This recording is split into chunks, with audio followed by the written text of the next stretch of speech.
Kështu tashmë në lindjen e mesme mes Izraelit dhe Iranit, ku duket se nuk ka lënë pa përfshirë edhe Shtetet e Bashkuara të Amerikës. Në ç'fazë e fut kjo botën dhe cili është rreziku që pritet nga kjo përplasje e dytë, nëse mund ta quajmë kështu?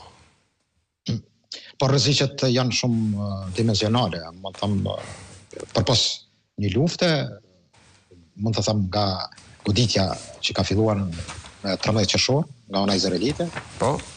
Në implantet apo centralet bërtamore të Iranit ka sjellë në një situatë botën, mund të them, jo vetëm regionin, por ka cënuar ende edhe sigurinë globale botërore, nga se puqen interesa të aktorëve të ndryshëm, sidomos të tre aktorëve që sot dominojnë gjeopolitikën botërore dhe atë sigurisë, siç janë Kina, Rusia dhe kuptohet Shëbat. Ndaj Izraelit kanë një qasje, mund të them, dihet më publikisht, që janë pararoja e shtetit izraelit, por konflikti e tillë, kjo luftë e tillë, mund të them, nuk në termin kështu konflikt, po luftë realisht, që zhvillohet mes dy vendeve të regionit që janë edhe si fuqi regionale, tregon një klasë tjetër. Do thotë, nga ana izraelite nuk kemi një luftë me Hezbollahun apo me Hamasin, por kemi një klasë tjetër e cila, siç dihet, Irani në kapacitetet raketore, sidomos të atyre ballistike dhe hipersonike, u tregu që është jashtëzakonisht i fuqishëm.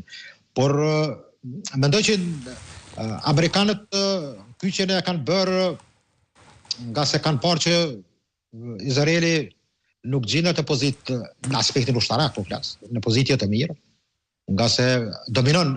Pra ndërhyrja amerikane ishte pas një epërsie të Iranit, mund ta quajmë? Apo pas një frike?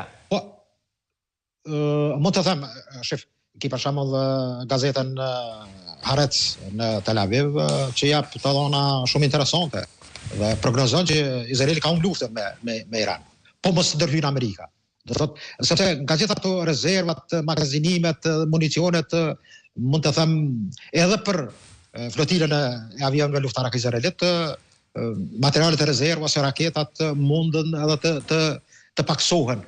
Por edhe pse Izraeli ka, mund të them, potencial jashtëzakonisht të madh, por me Iranin, që është një vend me 1.6 milion kilometër katror dhe me 88 milion banor, mund të them me një ushtri jashtëzakonisht të fortë dhe të rregullt, por edhe pjesa tjetër Gardës Revolucionare Islamike, që përmend diku 220.000 trupa dhe 360.000 trupa është dhe rregullt. Por nuk është fjala të sasia, të cilësia, po që se flasëm, atëherë Irani po shifet që ka kualitetet të sistemit raketor ballistik dhe hipersonik.